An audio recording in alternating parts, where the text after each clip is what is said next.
Alright guys, TacticalRab back again today. Hope you're all doing well and enjoying your day so far. Major 5 in Toronto is just around the corner. I'm at the airport ready to get on a flight. Very exciting stuff. But Crimsix, 3-time World Championship winner, has given his thoughts on the World Championship in just a couple of weeks' time. He reckons that all 12 teams should be allowed to go, not just because it's better action to watch, but especially because it screws over players only having 8 teams allowed to go throughout the course of the season. Very much enjoyed your thoughts in the comments below. Hit the like button if you enjoy. Subscribe if you're new as always, I'd greatly appreciate it. Plenty to dive into. First of all, this I thought was pretty interesting actually from Spinner Spence saying to Pristini that his team has not accepted yet their team invite if they want to compete in Toronto. So obviously Arcitys isn't team with him because he's on Los Angeles Guerrillas. So yeah, Pristini needs to get on that one quick because I guess they need to accept that because I'm pretty sure they won the most recent Challengers Cup, did they not? So they definitely want to be there and competing this weekend. Also a big update yesterday following on from what we saw just a few days ago with that SM2 project getting shut down. It's the same deal now with SLAMS, right? So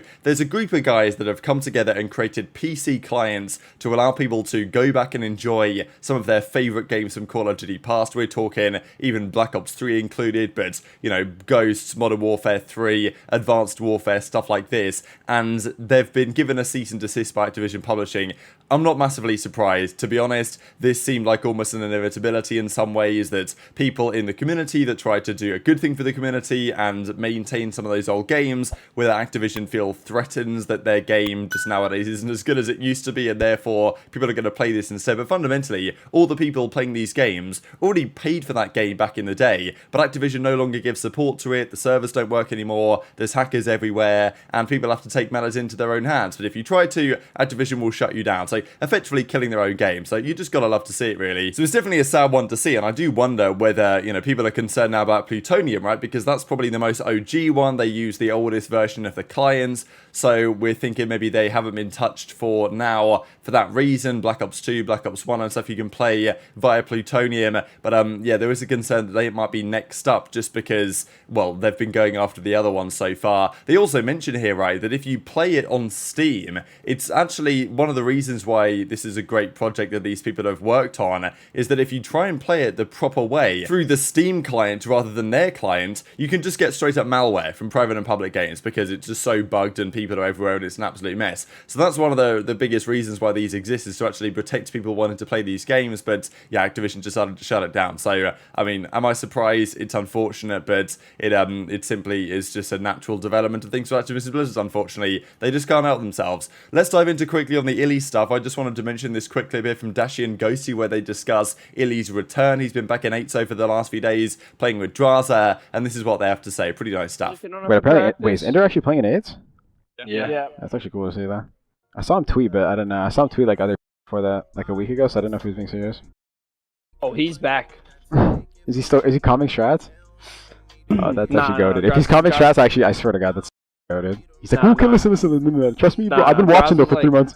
No, Drazah was like, yeah, go bottom bed, and then they got a first blood, but I stopped watching because then Tyler told me to get on. They were down 0-2, but they were bringing it back on the hotel. So where is iLLeY going to be in a few months' time? Definitely a big question right now, as I've said before. Highly respected by the professional players. He obviously wants to get on the best team he possibly can. The off-season is going to be pretty crazy, but yeah, iLLeY's definitely putting his hat back in the ring for this roster mania. That will follow very soon. But of course, the regular season is over. Cellium again with the highest KD of the qualifiers this season for the 2nd year in a row. Back in Cobble, he was 3rd with a 1.16. Last year was 1st with a 1.21. This year, 1st again with a 1.19. Fell off a little bit in fairness for the last couple of stages or so. Not to the detriment of FaZe. They've still been doing pretty well, but his numbers over the last stage don't feel as insane as they were a few stages ago, which is maybe expected in fairness. Like, he's not going to keep up a 1.4 the entire time, but his average like a 1.25 most of the entire year. He settled on a 1.19 over the qualifiers, and he'll be competing at the World Championship with FaZe just around the corner. But Crimsix, the greatest of all time, 3-time world champion at that specific event, gives his thoughts on what he would like to see come champs in the future.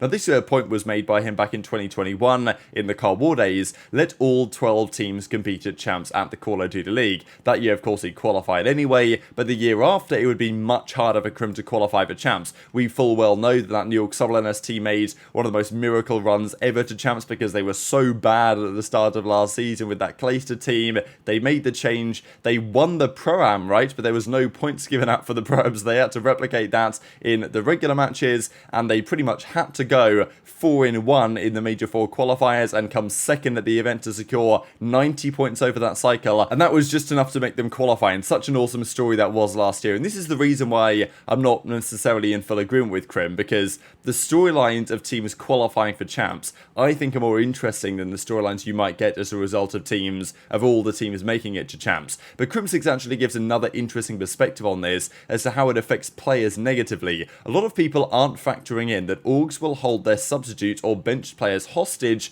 for fear of an opposing team acquiring them and potentially knocking their team out of champs qualification. This wouldn't matter in traditional sports and games, I guess, and this wouldn't be a worthwhile argument, but there are situations where players can have hot and cold seasons based on the cold title, which is borderline impossible to predict. And if you guess wrong, you'll be going straight to challengers teams who aren't necessarily deserving of being in the Pro League at that current moment in time. So I guess his point is that if you're a team with a substitute player and you let that player go to another franchise, you're risking your team failing, you're needing a player, and therefore you have to dip into challengers when you had a good option lined up in your bench. So this is what they say was trying to happen with Hicksy. Hicksy, of course, now part of the Toronto Ultra team, won his first ever event as a professional, right? Came into Major 3 and got the job done in OpTic's backyard, but you know, obviously been a pretty good player and played with Scrappy before in the Toronto Ultra Academy last season. But seemingly, New York subliners wanted to take him away from that roster, as he says here. We tried to pick up Hicksy multiple times last year, that being the subliners, tried to pick Hicksy up from the Ultra Academy NA while he was effectively on Ultra's bench, but never got past the initial discussions with Ultra. Turns out they got lucky and Kismet was a god. They got him from challenges. He was on the OpTic Nation, not OpTic Nation, but like Texas Nation, whatever team it was called, last season. Fact still remains that it was only an incredibly stressful season due to this top 8 only. Kismet got blessed, then blessed us, and Hicksy got screwed over. He would have been able to join the subliners guys last season, but he wasn't. He was stuck on the bench. Turns out as it's worked out pretty well for Hicksy, right, in the medium term, but you know, because he's now on that starting team. But outside of that, it would have been a bit of a problem. With only 8 teams qualifying, everybody loses, especially fans, because there's lack of storyline potential and less gameplay to be watched. So do you guys agree with Crim? I'm not so sure personally. I definitely take his perspective that I never really thought of before, that if World Championship qualification is such a big deal for so many teams, some players on the bench will get screwed over because they won't want to do any trade deals. It's the same story with maybe even Rokkr and potentially Boston as well. The likes of Nero and Vivid and even Afro onto the bench, they're not going to make any moves for those players in the transfer market because they don't want to risk you know, let's say a Vegas going in or a Surge going in and picking up an Afro or something and then beating them at champs or beating them at a tournament later on, or even straight up knocking them out of World Championship qualification. So I can understand that perspective, but at the same time it's cool, kind of also a similar story even if there were 12 teams at champs, because do you want to do a trade with another team that's going to beat you at that big event? Maybe not. So like, I think there's other reasons why the teams aren't doing these trades at times, even if there is 12 teams at the World Championship. And personally, I think having 8 teams there makes things way more interesting to watch in the run-up, because if all 12 teams were there and it was like just the normal bracket we have for a regular tournament with these top 8 teams starting in winners and then the bottom 4 teams starting in losers at the World Championship, okay, yes, you get some extra matches, but you know, is it really worth it getting to see another game from London and Guerrillas and stuff like this? I don't really want to see those teams again. They haven't earned their spot at the end of the year, in my opinion. And the issue is, with only 12 teams going, you lose the crazy storyline run that subliners had last year. And yes, I get it's stressful for the players, but for the fans, I think it's more interesting to keep up with because there's loads of interesting storylines going into this final event. The seeding is massively important, but especially the Vegas situation. They have 3 teams they can potentially try and overhaul. As I mentioned yesterday, the most likely one is probably the Seattle Surge, just because if they were to lose to FaZe round 1 Vegas,